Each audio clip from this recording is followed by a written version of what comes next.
Welcome learners, welcome to zero association. तो जैसा कि प्रीवियस लेक्चर में हम लोग शियर फोर्स डायग्राम और बेंडिंग मूवमेंट डायग्राम बनाना सीख रहे थे, तो मैंने आपको कुछ 4 पॉइंट्स बताए थे पिछले लेक्चर में और उनको मैंने बहुत अच्छे से एक्सप्लेन भी किया था। मैं एक बार और उसी को रिवाइज करते हुए, उसी को आगे लिंक करते हुए मैं आगे बढ़ूंगा। पहला पॉइंट मैंने बताया था, if there is a point load between 2 points then the shear force diagram suddenly change and the bending movement diagram remain same. ठीक है। Then if there is no load between 2 points then the shear force diagram does not change but the bending moment diagram change linearly. Third point मैंने बताया था, if there is a UVL between 2 points uniformly varying load then the shear force diagram change according linearly and the bending moment diagram change according to parabolic law. The fourth point मैंने लिखाया था, if there is a UVL between 2 points then the shear force diagram change according to parabolic law and bending moment diagram change according to cubic law. और मैंने ये भी explain किया था कि shear force diagram जितने भी डिग्री का कर्व बनाएगा उससे 1 डिग्री ज्यादा बेंडिंग मूवमेंट डायग्राम बनाएगा। तो सिमिलरली आगे हम बढ़ते हैं, हम एक एक बीम पर अलग अलग टाइप के लोड लगाकर उनका शियर फोर्स डायग्राम और बेंडिंग मूवमेंट डायग्राम लगाना सीख लेंगे और फिर उनका कॉम्बिनेशन ऑफ लोड्स पे भी हम बात करेंगे।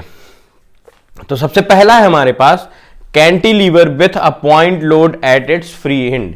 एक कैंटिलीवर बीम है जिसके फ्री एंड पर एक पॉइंट लोड लगा है, तो वो कैसे रिएक्ट करेगी।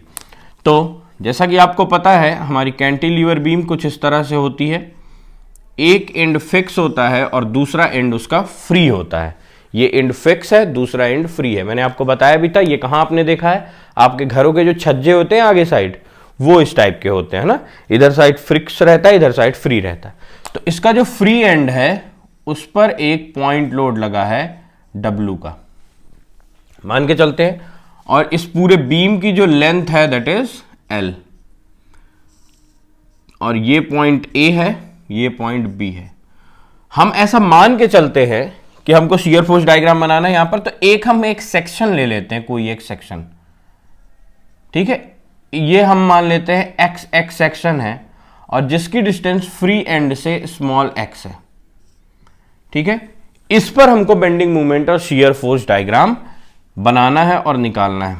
तो मैं यहां पर लाइन खींच देता हूं जिससे मुझे ये पता चले कि किस पॉइंट पर मुझे कौन सी वैल्यू आएगी, तो मुझे वैल्यूज बनानी है। ठीक है, तो कुछ इस तरह से रहेगा। यहां पर मैं अब शियर फोर्स डायग्राम मैंने क्या बताया था कि शियर फोर्स क्या होता है कि जब आप किसी बीम के नॉर्मल पर लोड लगाते हो, मतलब जैसे मान लीजिए ये एक बीम है पूरी ऐसे लंबी और इसको मैंने यहां से कट किया, तो इसका ये सेक्शन मुझे दिखेगा। इस पर जो लोड लगाएंगे वो नहीं, इसके अलोंग, सरफेस के अलोंग जो हम लोड लगाएंगे that is called shear force. तो जैसे ये बोर्ड है, जब मैं इस बोर्ड को साफ करता हूं तो मैं इस पर शियर फोर्स लगाता हूं। अगर मैं इस पर ऐसे लोड लगाऊंगा तो ये शियर फोर्स नहीं कहलाएगा। शियर फोर्स वो फोर्स कहलाता है जो इसके अलोंग, जब आप नोट गिनते हो तो भी आप शियर फोर्स लगाते हो, आप जब अपने चेहरे पर क्रीम लगाते हो तो भी आप शियर फोर्स लगा रहे होते हो, उस सरफेस के अलोंग आप फोर्स लगा रहे होते हो। समझ गए शियर फोर्स क्या होता है। तो इस बीम पर अगर हम देखें तो केवल एक लोड लगा हुआ है जो इसके फ्री एंड पर है, W का। तो शियर फोर्स की वैल्यू अगर मैं बोलूं तो शियर फोर्स एट x पर हम निकालते हैं।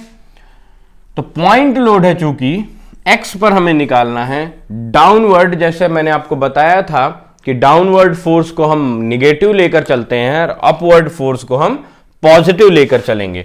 तो पूरी बीम पर कहां पर फोर्स लगा हुआ है, W पर, तो दैट इज -W। ये हो गई शियर फोर्स की वैल्यू। ठीक है, क्लियर यहां तक, कोई और लोड तो लगा ही नहीं है, तो -W हो गई शियर फोर्स। माइनस क्यों, क्योंकि डाउनवर्ड फोर्स है। देन अगर मूवमेंट मुझे निकालना है एट पॉइंट x, तो जिस पॉइंट पर हमें मूवमेंट निकालना होता है, और यहां पर जब भी हम कैंटिलीवर बीम की बात करेंगे हम फ्री एंड से मूवमेंट निकालना स्टार्ट करेंगे, तो x पॉइंट से उधर की ओर हम वैल्यू लेंगे। ठीक है, इस पॉइंट से इधर की ओर, तो इधर की ओर कितने फोर्स लग रहे हैं। मूवमेंट क्या होता है, लोड इनटू डिस्टेंस। देखो लोड कौन सा लग रहा है, W, x से चूंकि हम ले रहे हैं तो डिस्टेंस कितनी है, स्मॉल x, नीचे की ओर लोड लग रहा है इसलिए minus WX load into distance.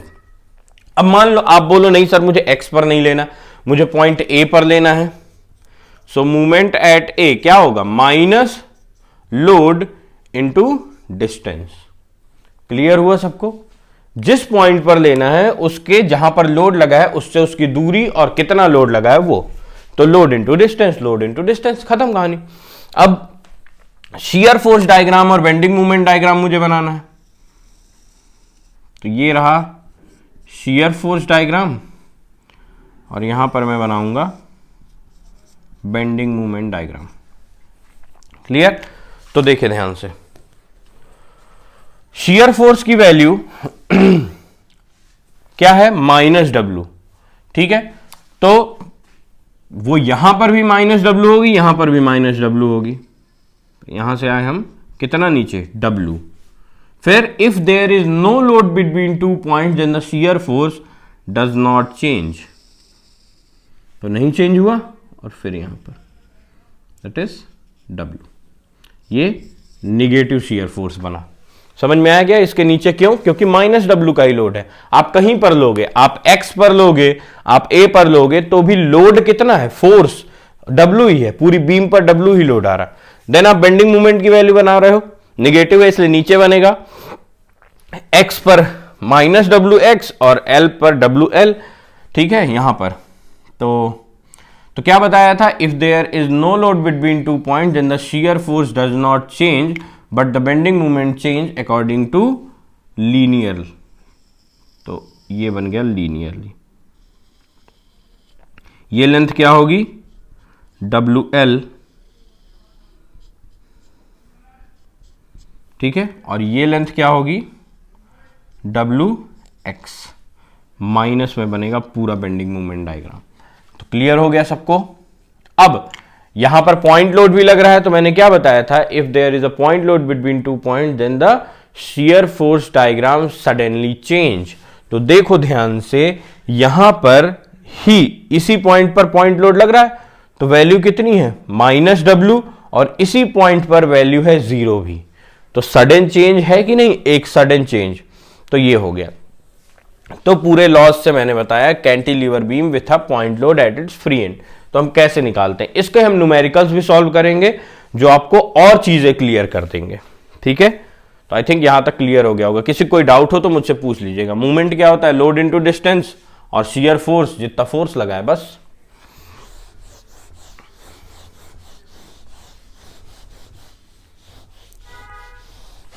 तो cantilever with a point load at its free and में हम एक न्यूमेरिकल भी सॉल्व करते हैं, तो आपको और अच्छे से चीजें क्लियर हो जाएंगी।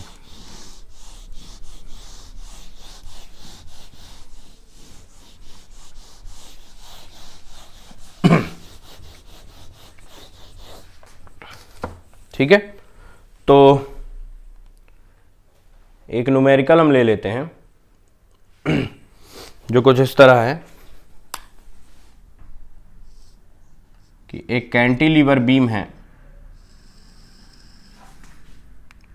जिसके फ्री एंड पर भी एक लोड लगा है और उससे कुछ दूरी पर भी एक पॉइंट लोड लगा हुआ है। तो सिंपल एक लोड होता तो हम जितना लोड है उसी की वैल्यू शियर फोर्स, और जितना लोड है उसकी वैल्यू और मल्टीप्लाई कर देते उस लेंथ की वैल्यू, तो हमारे पास बेंडिंग मोमेंट की वैल्यू है। सिंपल था, बट हम दो लोड लगाकर देखते हैं जिससे हमें चीजें और क्लियर हो जाएंगी। तो ये कॉर्नर वाला लोड 1.5 किलो न्यूटन का है और ये वाला लोड 2 किलो न्यूटन का है। इसके बीच की दूरी 0.5 मीटर है यहां से यहां तक, और पूरे बीम की लेंथ है 1.5 मीटर। मान लेते हैं this is A B C, ठीक है। अब यहां पर हमको बनाना है बेंडिंग मोमेंट डायग्राम और शियर फोर्स डायग्राम। तो ध्यान से देखिए, लोड कितना है 1.52 किलो न्यूटन और A पर कोई भी लोड नहीं है। डिस्टेंस कितना है, ये 0.5 है, ये पूरी 1 होगी A से C तक के बीच। अब मुझे एक चीज और बताइए कि जैसे मान के चलो मैं अपने हाथ पर 5 किलो का वजन उठाऊंगा यहां पर, मान लो ये मार्कर 5 किलो का है, तो मेरे कंधे पर कितना लोड आएगा? 5 किलो का। सिमिलरली यहां पर जितने लोड आएंगे उसका इफेक्ट आपको पॉइंट ए पर दिखेगा, ठीक है, हर एक लोड का। तो उस तरह से हम इसको काउंट करेंगे। तो शियर फोर्स डायग्राम हम बनाएंगे, दैट इज शियर फोर्स। तो शियर फोर्स की वैल्यूज हमको निकालनी है हर एक पॉइंट पर, ठीक है। तो पॉइंट बी पर शियर फोर्स की वैल्यू क्या आएगी? ध्यान से देखिए, फोर्स एट बी। तो बी पर आपको दिख रहा है 1.5 किलो न्यूटन, चूंकि डाउनवर्ड है इसलिए निगेटिव, ठीक है। देन इसके बाद जब आप पहुंचे पॉइंट सी पर, पॉइंट सी पर जब आप पहुंचे तो पॉइंट सी पर आपको एक और लोड इंट्रोड्यूस हुआ, ठीक है। कौन सा लोड? 2 किलो न्यूटन का। तो -1.5 -2 दैट इज 3.5 किलो न्यूटन, ठीक है। आप इधर से इधर की ओर बढ़ते जा रहे हो तो अकॉर्डिंग टू रूल जो भी फोर्स है उनको उनके डायरेक्शन के हिसाब से प्लस या माइनस करेंगे। तो ये माइनस का था क्योंकि डाउनवर्ड लगा 1.5, फिर यहां पर 2 किलो न्यूटन माइनस का लगा है तो इसको हमने जोड़ दिया। फिर आप पहुंचे पॉइंट ए पर। तो सी से ए पर आप जब गए तो आपको कोई भी लोड में चेंज नहीं आया, तो पॉइंट ए पर जो लोड है वो भी रहेगा -3.5 किलो न्यूटन। क्लियर? यहां पर ये रहेगा। तो ये हमारे पास शियर फोर्स की वैल्यू आ गई सारी, ठीक है। अब यहीं पर हम बेंडिंग मूवमेंट की भी वैल्यू निकाल लेते हैं, ठीक है। क्या किया है मैंने? एक एक साइड से बस बढ़ते चले आए, जहां पर जो लोड था उसको जोड़ घटा दिया और सारी वैल्यूज हमने निकाल दी। देन पॉइंट बी पर, तो चूंकि हम पॉइंट बी से स्टार्ट कर रहे हैं तो यहां पर हम लेंथ 0 मानेंगे, ठीक है। क्यों? क्योंकि यहां पर 0, फिर यहां पर 0.5, फिर यहां पर 1.5, लेंथ हम बढ़ाते जा रहे हैं। तो पॉइंट बी पर लेंथ 0 है इसलिए वैल्यू भी 0 होगी, ठीक है। बेंडिंग मोमेंट क्या होता है? Load into distance. लोड तो 1.5 का आ रहा है पॉइंट बी पर, लेकिन पॉइंट बी से उस लोड की दूरी कितनी है? 0, क्योंकि वो वहीं पर लगा हुआ है, तो इसीलिए बी पर वैल्यू 0। देन आप आगे बढ़ोगे, पॉइंट सी पर आप पहुंचे, दैट इज एम सी। अब जिस पॉइंट पर आप पहुंचे उससे आप फ्री एंड की तरफ देखोगे। तो पॉइंट सी पर आप हैं, आपने इधर की ओर देखा, तो इधर की ओर जब आपने देखा तो आपको दिखा एक लोड 1.5 का 0.5 की दूरी पर, ठीक है। 2 अभी काउंट में नहीं आएगा क्योंकि 2 अभी इंट्रोड्यूस नहीं है। आप चलते चलते यहां तक पहुंचे हो सी पर, सी जब आप क्रॉस करोगे तब आपको 2 इंट्रोड्यूस होगा। तो सी के इधर की ओर हमने देखा तो -1.5 load into distance that is 0.5, तो आ जाएगा 0.75 माइनस का kilo newton meter. Clear? Load into distance. फिर आप पहुंचे पॉइंट ए पर, तो मूवमेंट एट ए। जब आप ए पर पहुंचे तो आपको 2 लोड दिख रहे हैं उधर साइड, ठीक है। क्योंकि दोनों नीचे की ओर इसलिए मैं माइनस लगाकर एक बड़ा ब्रैकेट लगा दे रहा हूं, इसके अंदर में सारी वैल्यूज। तो देखो ए से 1.5 की दूरी कितनी है? So 1.5 into 1.5 load into distance, then plus minus मैंने बाहर ही निकाल लिया है, 2 किलो न्यूटन का नीचे की ओर लोड लग रहा है। 2 ए से कितनी दूरी पर? 1 मीटर की दूरी पर। इसको हम सॉल्व कर लेंगे। ध्यान से देखिए मैंने क्या किया है, मैं वो समझा देता हूं एक बार और। लोड इंटू डिस्टेंस, तो 2 लोड लग रहे हैं, दोनों को एक साथ जोड़ नहीं देना है, ध्यान रखना। हर लोड अलग अलग डिस्टेंस पर लग रहा है। तो पहला लोड क्या है? 1.5 मीटर का लोड ए से, चूंकि ए से हम मूवमेंट ले रहे हैं ना, तो डिस्टेंस हम ए से ही नापेंगे। तो ए से कितनी दूरी पर है? Load into distance 1.5 into 1.5, then 2 kilo newton का अगला लोड है। तो लोड और ए से कितनी दूरी पर है? 1 मीटर की दूरी पर है। तो load into distance into load into distance, दोनों वैल्यूज हमने काउंट कर ली और इसको हम सॉल्व करेंगे तो आएगा -4.25 किलो न्यूटन मीटर। एक बार आप भी वैल्यू को वेरीफाई करिएगा अपने कैलकुलेटर से। तो अब हम बना लेंगे bending moment diagram and shear force diagram. ठीक है, तो देखिए ध्यान से, यहां पर मैं बनाऊंगा शियर फोर्स डायग्राम। तो बी पर -1.5, ये रहा 1.5, माइनस है इसलिए नीचे की ओर। देन सी पर -3.5, तो ये पॉइंट मान लेता हूं मैं 3.5। ए पर भी -3.5। ठीक है, तो इसको ऐसे क्यों मिला दिया कि if there is no load between 2 point then the shear force diagram does not change. अब क्या हम 3.5 को ऐसे मिलाएंगे? नहीं मिलाएंगे। क्यों?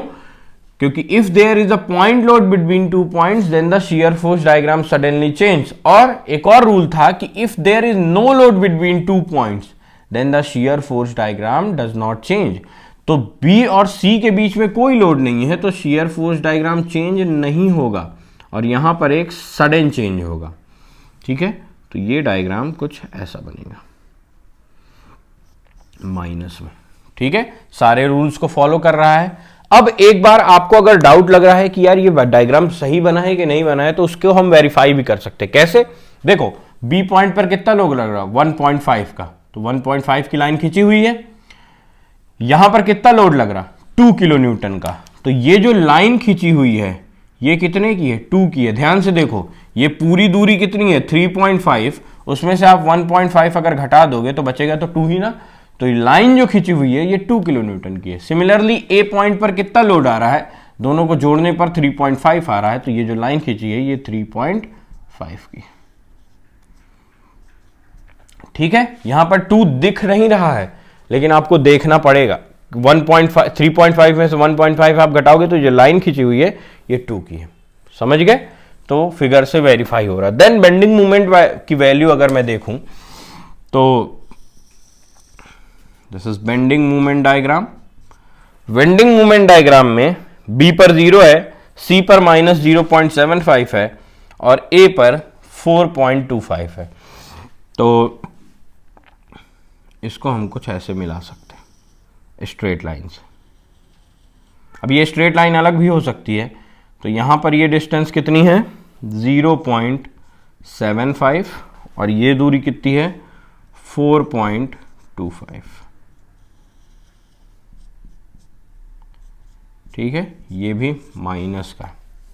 समझ गए बेंडिंग मोमेंट डायग्राम और शियर फोर्स डायग्राम कैसे बनते हैं? फिगर इसी के हिसाब से बनता है। तो ये अब ये बेंडिंग मोमेंट और शियर फोर्स शो क्या करते हैं ये भी तो आपको पता होना चाहिए, कि बनाते जा रहे हैं बस पता ही नहीं है क्या हो रहा है। तो bending moment shear force diagram तो मैंने बता दिया कि उस सेक्शन को अगर आप कट करोगे तो वहां पर स्लाइड जो सरफेस के अलोंग फोर्स है वो क्या लग रहा है। यहां पर 1.5 है, सी पॉइंट पर अचानक 3.5 हो गया और ए पर भी 3.5 है, जबकि ए पर कोई आपको लोड नहीं दिख रहा ए से सी के बीच में, लेकिन ए से सी के बीच में जो फोर्स लग रहा होगा शियर फोर्स वो 3.5 होगा। देन आप बेंडिंग मोमेंट डायग्राम की अगर बात करोगे तो बी पर 0, जबकि आपको दिख रहा है कि बी पर फोर्स है, तो बी पर 0, यहां पर 0.75 और अचानक से यहां देखिए बढ़कर इतनी दूरी में 4.25, वैल्यू बहुत ज्यादा बढ़ गई। आपने कितना ट्रेवल किया? आधा मीटर ट्रेवल किया तो 0.75 बढ़ी, लेकिन 0.75 से 1 मीटर ट्रेवल किया तो 4.25 वैल्यू बढ़ गई, मतलब मूवमेंट की वैल्यू बढ़ गई। तो इसका मतलब यह हुआ कि जब भी आप अपने घर के छज्जे डिजाइन करो ना, तो देख लेना उसमें लोड कैसा आने वाला है। मान लो आप गमला रखने वाले हो, तो कॉर्नर पे गमला रखना है कि इधर गमला रखना है, उसका इफेक्ट कहां आएगा? इधर साइड आएगा। ठीक है, तो ये ध्यान रखना कि 2 गमले रखने आगे पीछे, या एसी वाला डिब्बा आगे रखना है, वो जो एग्जॉस्ट होता है उसको रखना है, तो जैसा भी हो उसके हिसाब से आपकी बीम मजबूत होनी चाहिए। इसीलिए आपने अपने घरों में देखा होगा कि आपके यहाँ जो बाहर छज्जे होते हैं ना वो कुछ ऐसे बने होते हैं, है ना। यहाँ साइड ज्यादा डिस्टेंस हो, ये ज्यादा मोटे होते हैं। क्यों? क्योंकि आपको दिख रहा है सबसे ज्यादा मूवमेंट और सबसे ज्यादा फोर्स यहीं पर आने वाला है, इसीलिए ये ऐसे डिजाइन होते हैं। समझ में आ गया होगा आई थिंक। तो न्यूमेरिकल्स की और प्रैक्टिस आप लोग खुद करिएगा। इसके बाद नेक्स्ट टॉपिक मैं जो बताने वाला हूं वो है शियर फोर्स डायग्राम। ये तो पॉइंट लोड के बारे में आपने सीख लिया। देन इसके बाद मैं बताने वाला हूं कैंटिलीवर बीम में अगर यूडीएल लग रहा हो तो वो कैसे रिएक्ट करेगा। ठीक है, सो आज का लेक्चर यहीं पर खत्म करते हैं, इनको और प्रैक्टिस करिएगा। अगर आपको मुझसे क्वेश्चन चाहिए तो आप क्वेश्चन भी मुझसे ले सकते हैं। मैं आपको टेलीग्राम लिंक मैं डिस्क्रिप्शन में दे दूंगा, आप वहां से ज्वाइन भी कर सकते हो टेलीग्राम चैनल, वहां पर मैं आपको सारे क्वेश्चंस प्रोवाइड कर दूंगा, तो आप उनसे प्रैक्टिस भी कर सकते हो। So good bye, keep learning, keep studying.